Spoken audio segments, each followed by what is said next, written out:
Bonjour à toutes et à tous les amis, j'espère que vous allez bien. On se retrouve aujourd'hui pour une toute nouvelle édition du JT de la crypto, comme tous les jeudis soirs.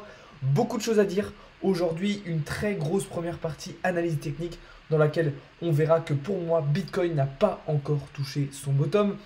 On fera tout de suite une transition où on débriefera les annonces de la Fed d'hier soir et de la BCE de cet après-midi. Ça nous donnera l'occasion aussi de faire un point sur la macroéconomie, sur la bourse. Et on terminera avec les actus les plus importantes de la semaine.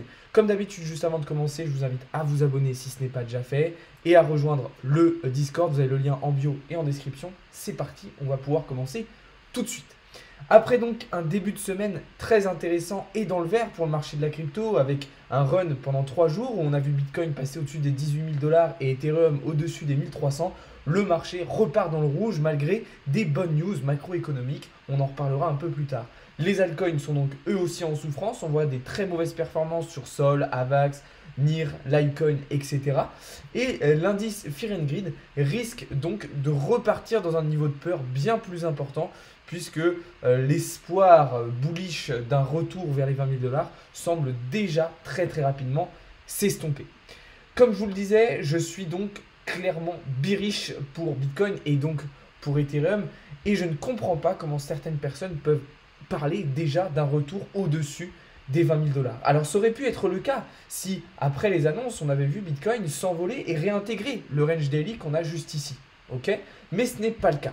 Si on regarde clairement, Bitcoin a parfaitement été rejeté par le nuage d'Ishimoku, par le niveau 0,5 de Fibonacci et surtout par le bas du range daily dans lequel on était tout l'été, qui est aujourd'hui devenu une résistance très importante. Si ça avait été le cas et qu'on avait clôturé en daily au-dessus de ce niveau 0,5 de Fibonacci ou même au-dessus de cette résistance. Alors là, pas de souci, on aurait pu effectivement envisager un retour au mid-range aux alentours des 21 300 dollars. Or, ce n'est pas du tout le cas et je pense même qu'on est désormais rentré dans un bear trap, dans un bear flag qu'on va pouvoir identifier très rapidement en 12 heures. Ok, là, si on regarde, on a la chose de manière vraiment flagrante. Un rejet sur cette zone, ça correspond d'ailleurs aussi à la partie haute du nuage en 12 heures. Et surtout un pattern de retournement qui constitue même un bear flag qui devrait nous ramener, pour moi, en direction des 16 000 dollars, voire même en dessous très rapidement. En effet, pour moi, mes targets sont toujours en direction des 13 500 dollars. Alors, on fera probablement juste une mèche rapide dans cette direction, mais pour moi, le bottom et la correction n'est pas terminé. Attention, évidemment, j'ai tout de même des invalidations. Comme je vous le disais, je ne vais pas être borné et rester bloqué sur mes idées. Si je vois qu'à un moment, le marché bascule et arrive à faire des clôtures daily au-dessus de ces niveaux-là, bien entendu, je rentrerai dans un scénario où je pourrais imaginer un retour vers les 21 300 dollars. Pour le moment, en tout cas, selon moi, ce n'est absolument pas d'actualité. Donc, je reste clairement dans un scénario baissier. C'est d'ailleurs la raison pour laquelle je suis rentré en short, en H4 sur Bitcoin. Alors, évidemment, je n'ai pas réussi clairement à me positionner sur le top. Mais j'ai tout de même réussi à avoir un bon prix puisque je me suis positionné à la réintégration. Maintenant, attention. Je ne vous dis pas de vous positionner, ceci n'est pas un conseil en investissement, surtout que comme vous le voyez juste ici, on arrive actuellement sur cette zone de support qui constitue le haut de notre range H4 qu'on avait mis en place et dans lequel on se baladait depuis début novembre. Donc là, on pourrait potentiellement imaginer une petite réaction de Bitcoin qui pourrait prolonger un petit peu dans ce pattern que vous voyez ici en jaune avant de passer plus bas et de se diriger de nouveau vers les 16 000 dollars. Donc attention, mais personnellement, j'ai déjà pris, je vais là, dans la soirée, je pense, prendre un petit peu de profit sur ce trade, peut-être rapprocher un petit peu mon stop loss, étant donné que la situation s'est bien amenée dans mon sens, et voir un petit peu comment ça va se dérouler sur cette fin de semaine et sur le week-end qui arrive. Du côté d'Ethereum, on est sensiblement dans la même situation, d'accord, avec encore une fois un range qui a été mis en place depuis maintenant un bon moment, ok, donc pareil, dans lequel on se balade depuis le début du mois de novembre. Un range sur lequel on a là aussi été rejeté hier, hein, donc au niveau des 1350 dollars, et qui nous a ramené ici sur cette zone de support très importante que vous voyez du coup un petit peu en mid-range, et ici la constitution d'une droite de tendance très importante. Le problème, c'est qu'en H4 on semble la casser, cette droite de tendance. En tout cas, on voit que nous avons fait une clôture précédente juste en dessous.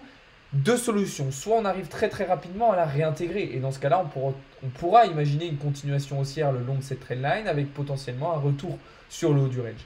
Mais si dans la soirée on n'arrive pas très rapidement à repasser, et surtout d'ici 1h50 à faire une clôture H4 au-dessus de cette trendline, alors pour moi on ira très rapidement casser le nuage et on se dirigera ensuite vers les 1000 dollars. Alors évidemment on n'ira pas en ligne droite vers les 1000 dollars, il y aura plusieurs niveaux à surveiller et ça sera une correction en plusieurs étapes, mais on se dirigera clairement dans cette direction avec, vous voyez, des TP qui pourront être placés en fonction des différents niveaux de Fibonacci.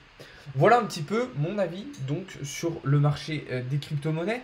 Voilà un petit peu ce que je pense de la suite, et je suis assez déçu, je vous avoue, puisque comme je vous l'avais dit début de la semaine, en fait, avec ce qui s'était passé... Ah oui, alors putain, j'arrive plus à retourner mon live sur TikTok. Je sais pas comment on fait pour retourner l'écran du live. Est-ce que quelqu'un a la solution? Mais du coup, comme je vous le disais, je suis assez déçu. Parce que, clairement, avec les bonnes news macroéconomiques qu'on a eues cette semaine, et du coup là, ça me permet de faire une transition sur justement les news macroéconomiques qu'on a eues cette semaine, ben, je m'attendais du coup à ce que les marchés repartent vers le haut. Pourquoi? Parce que on a eu des bons résultats d'inflation mardi après-midi, avec une inflation américaine qui a baissé à 7,1%. Hier, la Fed a confirmé un ralentissement de la hausse des taux d'intérêt. Hein, donc là, c'est clairement ce que nous a annoncé la Fed hier soir et Jérôme Powell. Donc des taux qui montent désormais à 4,5%, mais une hausse de ces taux qui quand même se ralentit. Alors, Powell a annoncé qu'effectivement, il y avait encore du travail, que le chemin était encore long, mais on sent quand même une amélioration. Je m'attendais du coup, suite à ces news, d'avoir une réaction beaucoup plus importante et beaucoup plus baissière sur le dollar. Sauf que ce sacré dollar, aujourd'hui, il arrivait sur un gros support et il a très bien réagi dessus, comme vous le voyez juste ici. Très forte réaction du dollar, ce qui explique la chute des crypto-monnaies. Mais ça explique aussi la chute des autres actifs, puisque vous le savez, quand le dollar monte, toutes les autres classes d'actifs ont tendance à baisser et repartir vers le bas. Donc moi je suis un petit peu déçu. Je m'étais dit, et c'était le scénario que je m'étais prévu, vu les bonnes news macroéconomiques, on allait avoir un pivot de la Fed, on pouvait assister à du coup une chute du dollar sur cette fin d'année 2022 et donc avoir un run pour Noël sur les classes d'actifs risqués comme le BTC, comme le Forex ou certaines matières premières. Or, ça ne semble pas du tout être le cas et on pourrait du coup plutôt terminer l'année 2022 dans le rouge. Maintenant, je vous en parlerai dans une prochaine vidéo, mais mon scénario pour 2023 est aussi totalement baissier, puisque je vise quand même sur une année 2023 qui sera, ou en tout cas une première partie, qui sera bien dans le rouge. Donc on va surveiller un petit peu comment ça va se passer, mais pour le moment, on semble assister à un beau rebond du dollar. Le S&P 500, lui, qui a de nouveau donc été rejeté sur cette trendline sur laquelle il bute depuis maintenant un an. Ok, donc là, évidemment, ça ne va pas du tout être bon pour les différents marchés financiers. Et puis, même chose pour Nasdaq, qui lui aussi est reparti vers le bas. Si on regarde du côté des devises, c'est la même chose. Forcément, la livre et l'euro ont perdu de la valeur aujourd'hui, étant donné que l'euro-dollar repart.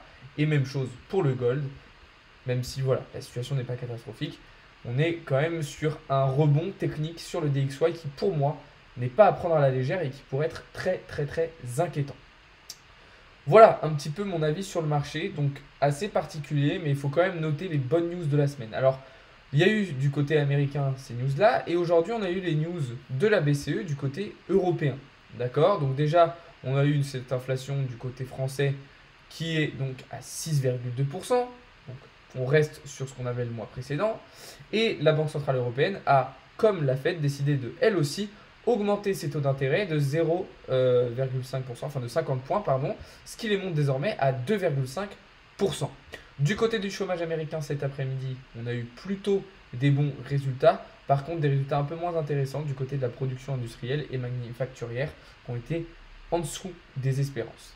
Christine Lagarde qui a fait une conférence de presse et un discours aujourd'hui dans lequel elle a rappelé un petit peu tous les efforts qui devaient être faits pour contrer l'inflation, justement, qui est galopante, hein, clairement partout dans le monde, mais notamment en Europe. Voilà un petit peu ce que je voulais dire jusqu'à maintenant, mais c'est vrai qu'on est quand même sur une situation très particulière et du coup sur des marchés qui ne nous donnent pas forcément des très bons signes. Donc vous l'avez compris, je suis bearish pour la suite. Voilà un petit peu ce qu'on pouvait dire déjà d'un point de vue marché.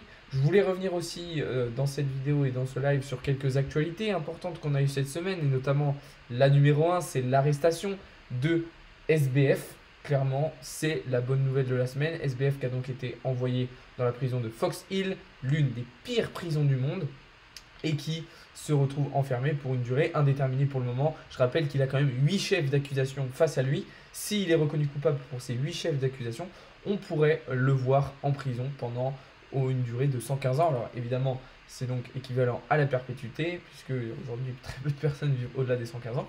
Donc voilà, maintenant il n'y a pas eu que ça comme bonne news, il y a eu plein d'autres choses super intéressantes. Je vais vous parler de ça dans un instant. J'aimerais juste réussir tout de même à retourner mon écran sur le live TikTok. Je suis un peu embêté parce que du coup je ne peux pas vous parler face cam. Si quelqu'un a une solution, voilà, je suis... Ah si, j'ai trouvé, c'est bon. Parfait, j'ai trouvé la solution, génial. Du coup, donc ouais, je voulais revenir aussi sur d'autres petites actualités de la semaine, mais du coup, avant ça, je vais quand même répondre à vos questions parce que je n'y ai pas répondu depuis le début. Je vois qu'il y en a eu quand même pas mal. Salut, tu penses que ça va quand même bouger pendant les vacances? Oui, hein, ça va bouger quand même pendant les vacances. Hein. Tu restes toujours baissier en dessous des 1000 $ sur Ethereum? Oui. C'est quoi tes indicateurs? Principalement Ishimoku, Fibonacci, RSI et une grosse majorité de price action, compréhension de liquidité avec certaines notions d'ICT, bien évidemment. Ça va et toi, Oscar? Si vous voulez voir ma technique d'analyse complète, je vous invite à aller voir sur ma chaîne YouTube. Je vous avais fait une vidéo complète à ce sujet-là où je vous expliquais un petit peu quelle était ma méthode, les indicateurs que j'utilisais, ma stratégie, ma gestion de risque, etc. On est peut-être dans un bull trap, c'est exactement ce que je pense.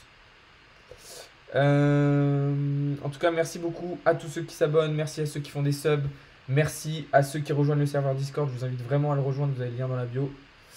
Salut, c'est quoi l'application pour avoir tous les graphiques comme le tien? TradingView, Thibaut. XRP va to the moon, vraiment, croyez-moi. Je suis pas du tout d'accord avec toi, Erwan. BTC, je suis baissier. Powell a jeté un froid, les taux resteront élevés longtemps à cause de l'inflation. Bah, la hausse des taux a quand même ralenti, donc ça, c'est quand même un bon point. Maintenant, effectivement, il y a encore du boulot, comme il l'a dit. Binance, pas plus d'infos pour le moment. Si vraiment vous ne vous rendez pas compte de tous les partenaires et les banques qui utilisent. C'est pas suffisant les partenaires. Hein. FTX, ils avaient plein de partenaires et ils ont disparu. Hein. Ça veut rien dire les partenaires. Pour moi, XRP c'est dépassé. Ripple c'est dépassé. Malheureusement, pour moi, ils reviendront jamais comme avant. Tu nous influences trop. Non, mon but n'est pas de vous influencer. Mon but c'est uniquement de vous partager ce que moi je pense. Après, voilà, faut pas copier bêtement ce que je dis et ce que je fais. Moi, je suis en short sur BTC, effectivement. Du coup, je voulais juste terminer, parce que là, du coup, je suis aussi en train d'enregistrer ma vidéo pour YouTube sur quelques actualités très importantes. Demain, on va encore avoir une journée vraiment décisive, puisqu'on va voir les résultats d'inflation en Union Européenne. Donc là, ça va pas mal bouger pour moi sur l'euro USD et sur les indices boursiers européens, donc la bourse allemande et CAC 40 principalement, donc qui seront à surveiller demain. Sinon, on a eu pas mal de news vraiment très intéressantes. Déjà, CoinMarketCap nous a appris que le nombre de crypto-monnaies continuait de croître. Ça, c'est assez étonnant et c'est une bonne nouvelle puisque malgré qu'on est en bear market, le nombre de crypto-monnaies est toujours en train de s'agrandir. Donc ça montre quand même qu'il y a encore de l'activité, il y a encore des croyances dans ce domaine et dans cette industrie. Donc ça, c'est une bonne nouvelle. Autre actualité très intéressante que je voulais vous partager. Elon Musk a vendu 3,38 milliards de dollars d'actions Tesla. Alors assez étonnant, je pense que ça a peut-être été fait pour le rachat de Twitter, mais en tout cas l'action Tesla est en chute libre. C'est assez compliqué pour eux, à voir ce que ça va donner sur l'année 2023. Nouveau partenariat aussi entre PayPal et MetaMask. PayPal qui s'ouvre de plus en plus à l'écosystème crypto, donc très bonne nouvelle. Ça continue de se développer. Et évidemment la dernière news, c'est qu'on est en finale de Coupe du Monde. Et ça, faut pas l'oublier les amis, ça c'est une très bonne nouvelle. Donc voilà un petit peu ce que j'avais à vous dire et à vous partager comme info. Pour ceux qui étaient sur la vidéo YouTube, merci de l'avoir regardé. N'hésitez pas à vous abonner. Pour ceux qui sont sur le live, ne bougez pas. On va rester ensemble, on va continuer à discuter et je vais continuer à répondre à vos questions. Sur ce, merci beaucoup à tous ceux qui ont regardé la vidéo YouTube. Bonne soirée à tous et on se retrouve dès demain matin pour davantage de contenu et davantage d'analyse. Salut à tous. C'était Alex de Crypto Learning.